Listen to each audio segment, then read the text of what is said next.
Stanford University.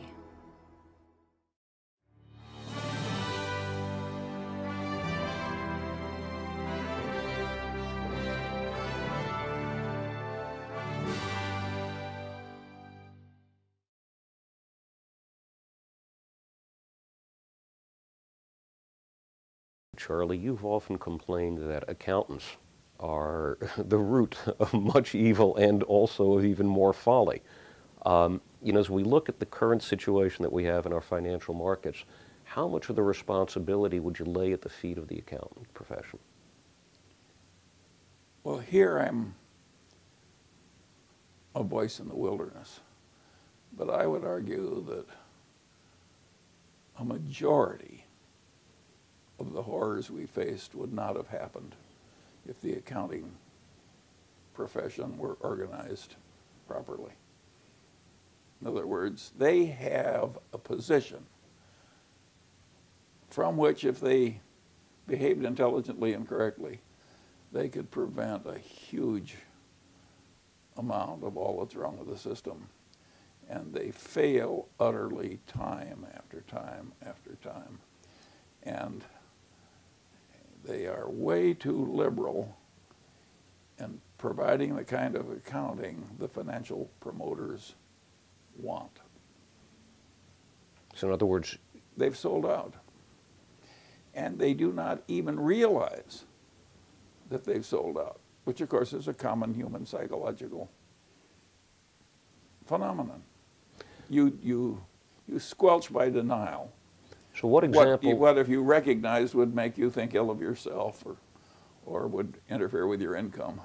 And so at a subconscious level, without any malevolence, the accounting profession are behaving in a way that makes, well, compared to what could reasonably be with intelligence and honor, the accounting profession is a sewer. And would you give an example? Could you give an example of a particular accounting principle or practice that you think promotes this problem? Take derivative trading with mark-to-market accounting, which degenerates into mark-to-model. Two firms make a big derivative trade, and the accountants on both sides show a large profit from the same trade. And they can't both be right. And they can't both be right. And both of them are following the rules to the T. Yes, and nobody's even bothered by the fact that it's happening. Right. It violates the most elemental principles of common sense. And the reason they do it is there's a demand for it from the financial promoters. I remember when interest rate swap accounting was done on a different and more conservative basis. And the Morgan Bank was the last holdout. And finally they couldn't hold their traders and report the same kind of income other people reported, and so they threw out the sound accounting and went to the phony accounting. And they did, it was kind of funny at the time, it was many decades ago. And so, some of the people were kind of reluctant, but they said we just have to go with the flow. So it was a huge mistake. Is this a problem that can be fixed with the accounting profession, with the accounting process, or is this something that we're just going to have to live with? I think you're talking about a problem rooted so deeply in human nature that I don't think you'll live long enough to see it. If it gets 20% fixed in the direction it should go in your remaining lifetime, you'll be a fortunate man. So how do we get there? So let's assume that we actually want to accomplish something good in this space. I don't know how to transform all human life into a... We're just talking about the accountants, Charlie. Well, but accounting is a big subject, and there are huge forces in play, and the entire momentum of existing thinking and existing custom is in a direction which allows these terrible follies to happen, and the terrible follies have terrible consequences. What we're in now is, in its triggering circumstances, it's worse than anything that's ever happened. Worse than the Great Depression? Yeah, it's not, no, we're not the economy hasn't contracted as much as the Great Depression, but the malfeasance and silliness, it was the triggering event, was way greater. So in other words, and more widespread. In the 20s, a tiny little class of people were our financial promoters, and a tiny little class of people were the people that bought securities. This now is deep into the whole culture, and it was way more extreme. So if sin and folly get punished, we're in for a hell of a punishment. So it's a more pervasive problem, and it's also a more global problem. Yes.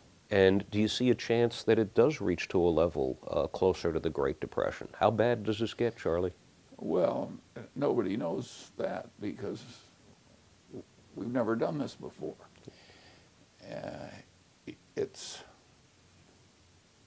We have a bigger credit bubble. We have worse follies. We have a more interconnected global system. If we responded to this one the way people responded to the 30s, in my judgment, it would be way worse. I mean, we would have a catastrophe.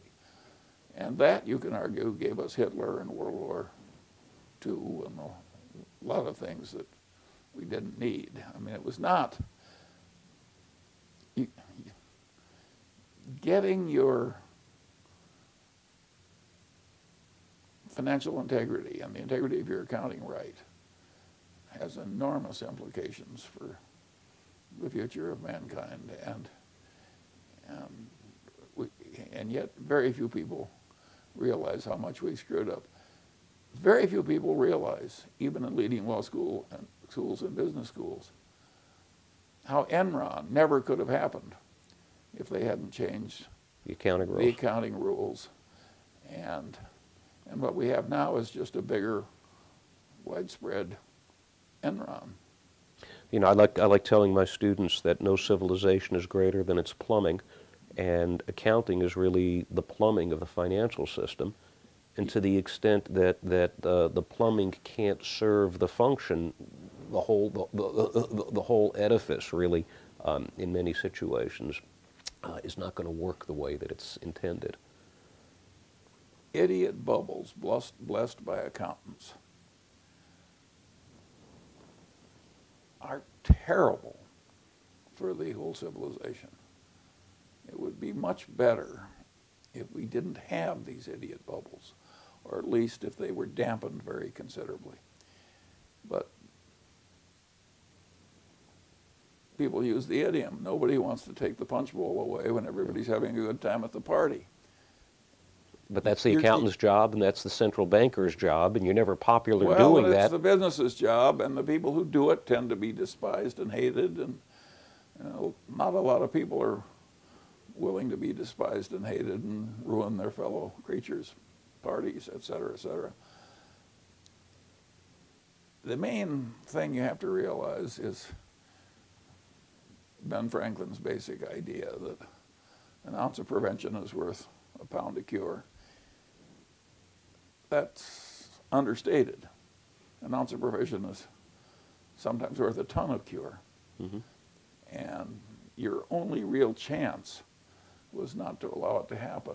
When they put in the options exchanges, there was like one letter saying you shouldn't do this. And Warren Buffett wrote it. Mm-hmm. And he just said, this is not doing any good for the wider civilization. We don't need this. Now, you know, And he was all alone. And he was totally right.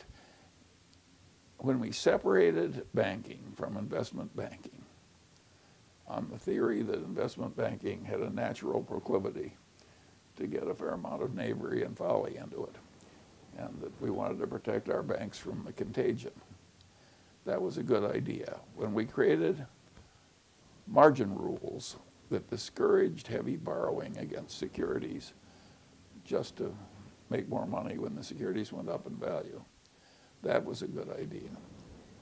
When they wanted to make